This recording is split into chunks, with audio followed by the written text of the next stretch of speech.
we have seized 3 kilograms of drugs suspected to be cocaine and crystal meth. We have seized a total of 19 firearms, including 2 AK. All of them are gone. Not 80% gone. When all of them are gone, then I'll say my job is done. Or unless, if I say the job is done. For now, I don't want to go back to Ethiopia because there's still war in Ethiopia. The Zambians are the drivers, the trucks are Zambian trucks. No, it's a South African truck, I know it. So South African police has busted some Israelis who are in South Africa selling hard drugs. Bro, the things they found on them, it's crazy. And you know, they talked about the march that every Thursday they are still going to be marching every Thursday, every week, every Thursday. These guys are doing it, and sometimes it is not even Thursday and they are still going out there, going to people's houses, shops, like workplaces, trying to drive out foreigners. Like, bro. And these guys that have gotten jobs by doing this Uber Eats riders, bro, when they give them the food, they will be eating the food. When they give them the food, they will be eating the food. Listen, I don't want to talk much. Don't forget to like, don't forget to subscribe. Let's go into the video, watch, come back and talk. Led us to this house that you see behind us. And in the house, we managed to find 7 Israeli citizens, where we also find a lot of firearms, rifles. We have seized more items in this morning's raid in Bryanston. We have seized 3 kilograms of drugs suspected to be cocaine and crystal meth. We have seized a total of 19 firearms, including 2 AK-47s, as well as 6 motorbikes, of which 3 have been positively identified as stolen. We have seized 8 motor vehicles, of which one of them is a sniper light delivery truck, 1 frequency jamming device, 2 bulletproof vests, as well as 2 money counting machine devices. We've also seized 4 GPS tracking devices, as well as $40,000 in cash. One of the leaders of the movement has announced that they would hold marches now every Thursday. And what we saw in at least one part of Johannesburg was that people were not only marching, they were actually going door to door and like dragging people from their homes. And this was actually advertised in some of the flyers that they made for the marchers. For the marches, they say, you know, it'll be a protest followed by door to door.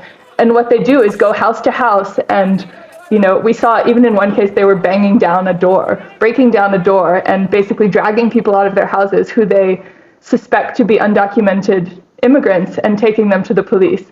And one person told us that he actually was documented. I mean, that's been kind of part of the story of this whole movement, is that the protesters say they're only against illegal immigration, but they're really kind of targeting people indiscriminately. South Africa has had kind of waves of xenophobic violence since like 2008, but this is the biggest one that we've seen in years. A warning from a South African to a refugee. We must close as soon as possible. A crowd is coming, and they're hunting for foreigners. The warning is heeded. The shop is closed just in time.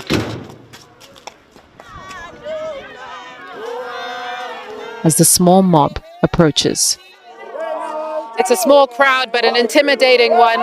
They've got a very astute sense of their establishments that might be foreign-owned.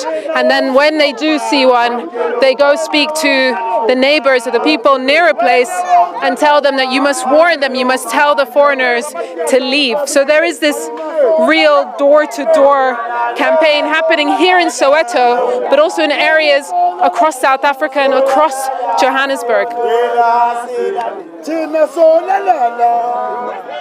They're on a mission,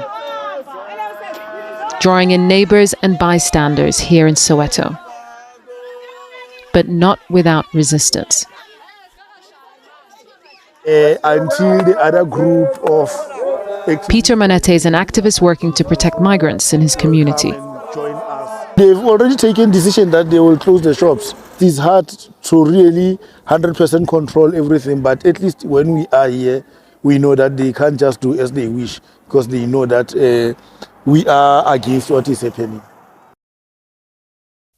Thousands have been marching across South Africa, rallying against illegal immigration and calling for African nationals, undocumented and documented, to leave.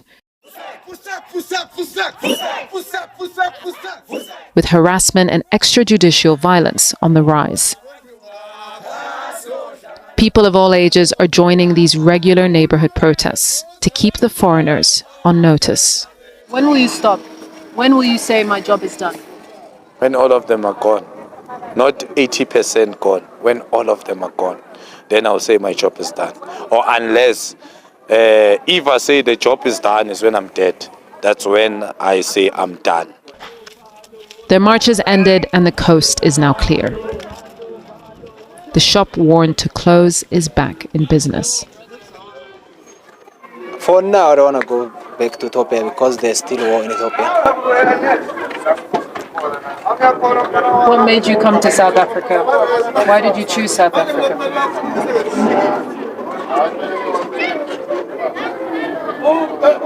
Because there's peace in South Africa. That's why I choose South Africa. You want to leave that message? I'm a South African, I work in the office. Yeah, but you do rubbish because you hiring the Zambians. The Zambians are the drivers, the trucks are Zambian trucks. No, it's a South African truck, I know it. It's not a South African truck. We do not have one registered South African truck in our fleet, not one. Okay. Temba, where's my food? Sabon. Where's my food? Yes, where's my food? No, but where is my food? I have it. Why do you have my food for 2 hours? I went there. Where?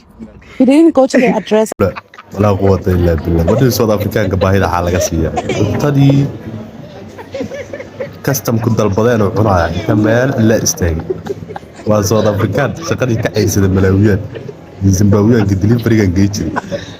wax ay reebayaan mar South African ka shaqaysini oo xada kana u dhiibay cuntadii cunaa Hotel customer. Hotel customer. Ngoba sengalusina manje sidla ama-order. Siphi sleep sal. Kanti bakwelifoyilini seliphelile manje uthengile nje wena. Usenza ilima wena mfethu. Ubona ukuthi thina sabakanga sabangali nawe usenza ilima. Ukumchita khona umchita. Uzohamba ngala nje ngiphethe lokhimi. Ucela ini udlu order le customer uthengile le order uyalidla manje and futhi uyalibona uya-enjoy kusho ukuthi ujwayele le ujwayele wakuphi lo Petros lo what's the penta ula when uthe umtshelile umshithi ukuthi uthenga iPetros la ezansi uthe umtshelile wena umanje ngibizwe i-order yeah ukhuluma iqiniso inkinga wena le order ngisuka nale Pentown ukhuluma iqiniso udli order lase Pentown leli order leli lifoyilira lifeyile kanjani lo lapha 36 ngase uma face imama mfethu wena manje usufuna sikunderstand noma ufuna sikukholwe manje usuqala wasiqambela amanga manje ngathi uthengile order sakutshena siyawushaya uber nathi indami ngasho ukuthi uthenge ilo kuphela yokwehlisa manje senze njani ke ngawo wena yini kumele siyenze ngawo wa manje wena ufaka thina enkingeni uqambela thina amanga nangu umunye sijwayela kabi angimazi ushayani lo bro ngimazi usijwayela kabi kodwa manje nje ufaka thina enkingeni Ngazi ngagileka. I've actually bought this food at 10 to 1 and now it's around 2:30. And when I ordered it, they said it's probably gonna arrive at around 1:20. I was like, oh, okay, great. That's like 40 minutes.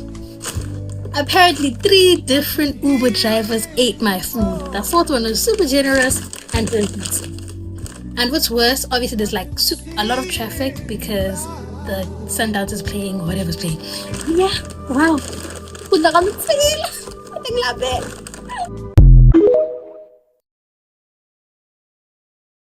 When we are ready with South Africa, when our government is ready with them, it's not all this Mpumolanga minister that is talking with her mouth, or this Wena that will be talking. When we start to do it at the government-to-government basis, this one will not even be there to see anything. Oji, I don't like to respond to flippant ministers from South Africa. Because, you see, it shows the way they see us. For her to have the effrontery to say that Nigeria lives in shacks. Like I said, they will pay compensation. May not be today, but at some point, they will pay compensation. All of this she's saying is utter rubbish. Good morning, Dr. Abati. Good morning, Ayo. Good morning, Rufai. Rufai, I came to you because I'd like for you to, unpack this story. I mean, you saw the minister over the weekend trending because of, the remarks she made about Nigerians and the drug den. That's not what we are talking about. We're talking about legitimate businesses that have been seized. And this is the sort of statements, rhetorics that cause this that fuels this xenophobic attacks. Your comments? So I think I said on this platform that the government of South Africa is complicit. I made it as a statement then, I didn't have facts. But after this interview with Richard Itoro, we have facts because he stated that the key participants in this protest were given Hilux vans by the government of South Africa. That's an eyewitness of account of somebody that stays in South Africa. Oji, I don't like to respond to flippant ministers from South Africa. Because, you see, it shows the way they see us. For her to have the effrontery to say that Nigeria lives in shacks, maybe that's what she lives as a minister. Our entire mindset is a shark itself. So you don't expect her to say anything better for Nigerians that are hardworking in the country. Like I said, they will pay compensation. And not be today, but at some point, they will pay compensation. All of this she's saying is utter rubbish.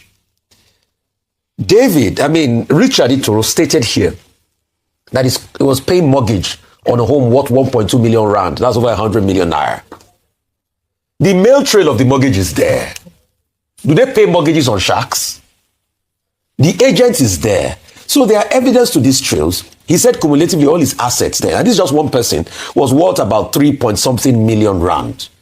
I don't know, I have not done the calculation, but I think that should be in the range of about 300 million naira. So that's like close to $500 million. These are documented assets. So when this minister is saying people live in shacks, they have evidence of their asset. They will pay compensation. See, when we are ready with South Africa, when our government is ready with them, it's not all this Mpumalanga minister that is talking with her mouth, or this Wena that will be talking. When we start to do it at the government-to-government basis, this one will not even be there to say anything. So all this one, they can gesticulate and they can be jakporoing and be talking because they want to win election and favor their local base. And another thing, Oji, we've come to realize is that most Nigerians, they are not illegals. I asked him again, because there's another narrative. Yeah.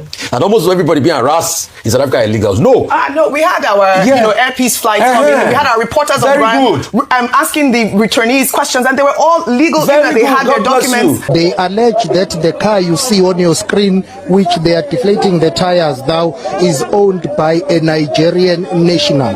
They accuse and allege that the owner of this car, whom they say is a Nigerian national, they allege that he is a drug dealer and his container is on the other side. They've stripped it, but they've been unable to break through and enter the container. They say this car is used in drug trafficking and drug trade.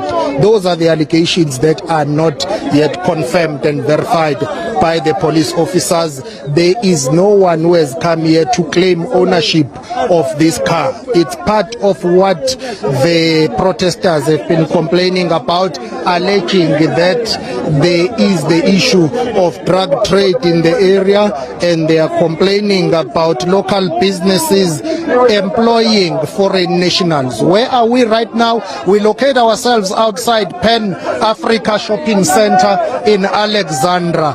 The economic activity of Alexandra has been shut down. Guys, I am in Joburg by the MTN site. You can see that these people are back. Seems like we didn't do anything at all here. On the 30th, this place was very clean. But as you can see now, it's just business as usual. Look how filthy this place is. It is absolutely disgusting. Thousands of foreigners have left South Africa. Some of them were repatriated by their countries. Others used their own money to get out. So assuming that a lot of these foreigners had some kind of employment, i.e. they were working somewhere, that means those factories and companies where they used to work there are now vacancies. South Africans who have been unemployed, some of them say for years, are now applying to get some of those jobs. They're lining up here, they're filling out forms, and they hope that after filling out these forms, the forms will be taken to the various companies, and maybe they'll get jobs. As the others are chasing these foreigners away, at the end of the day, there is a space, there's a vacuum on business now. So we have to fit in now and say our people must continue to work as they're supposed to, and must not be exploited, because all the employers were employing foreigners because of the exploitation.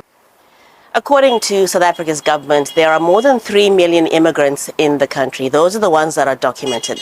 No one knows how many don't have papers in the country because they aren't in the system.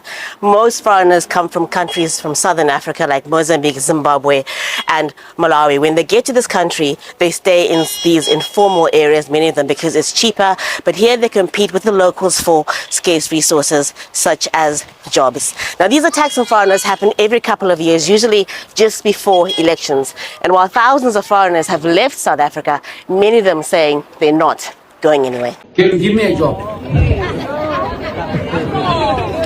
Okay. I want to explain to you all how jobs are created. Now you must listen very carefully. Jobs are created in places where the government works properly. So in Cape Town, unemployment is falling. In Joburg, it is rising. Why? Because here, the ANC, the PA, Al-Jamar, all of those smaller parties, the EFF, they are running a bad and corrupt government. And that is why businesses are leaving. They're not investing. No one will ever invest when the Amasela are in government. And so that's why Joburg is losing jobs. I've just come from Midvaal, where employment is growing, because many businesses are moving from Joburg to Midvaal. Many businesses move to places where the DA is in government. Now, what we have to do in Joburg is to give Joburg a DA government, so that we can get the government to work. And when the government works, the people work. I can't give you a job. I am one person. I've got no position. I'm just a candidate. I see a lot of people are calling me Prophet Brown.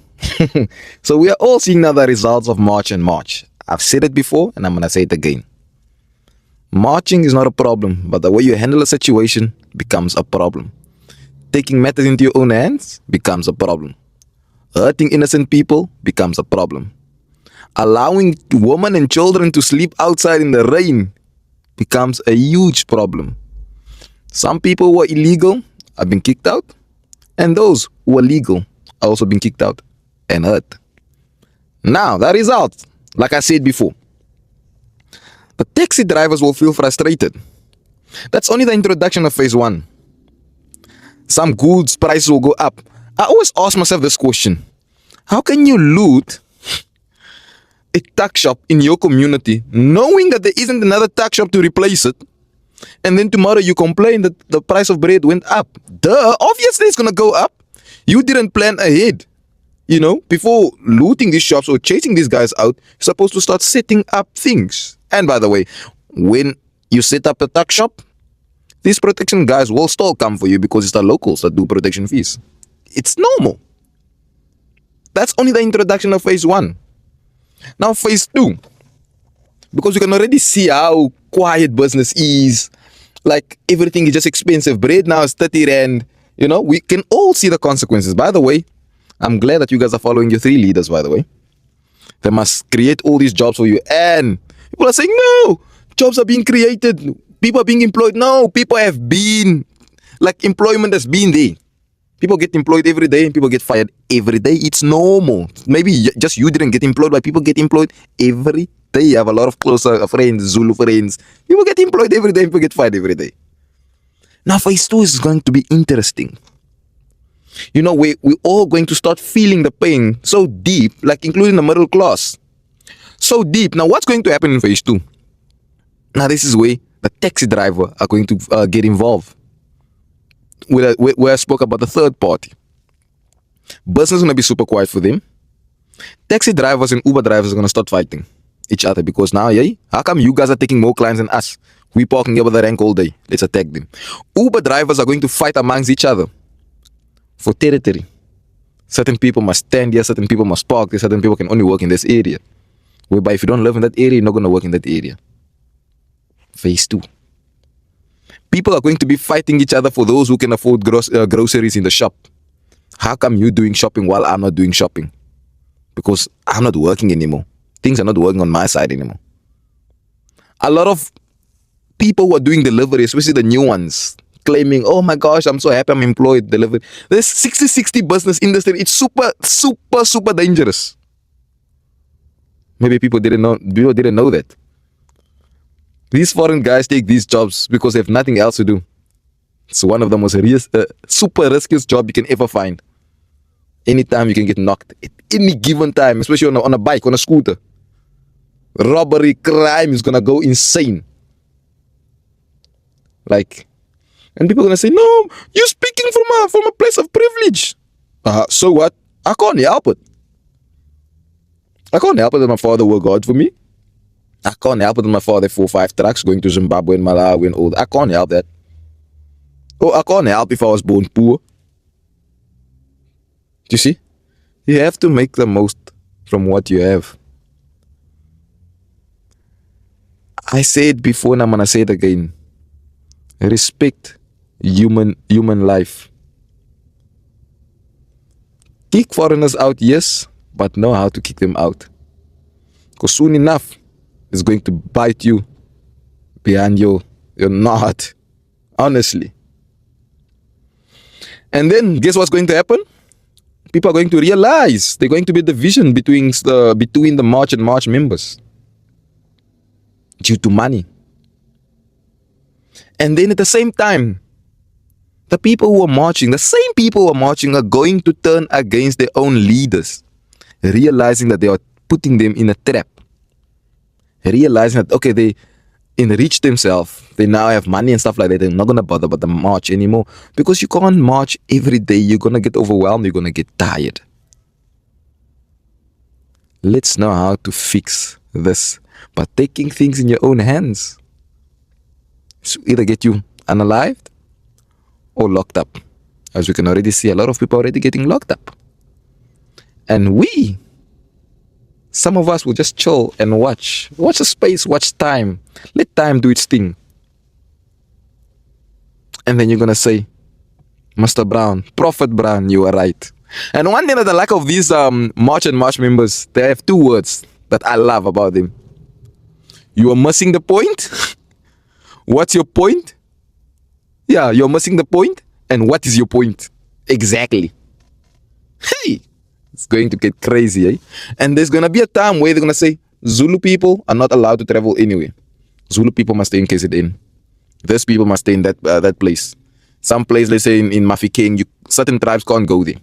Yeah, in the Western Cape, they say, oh, now you're Zulu. Nah. Problematic. Go to KZN.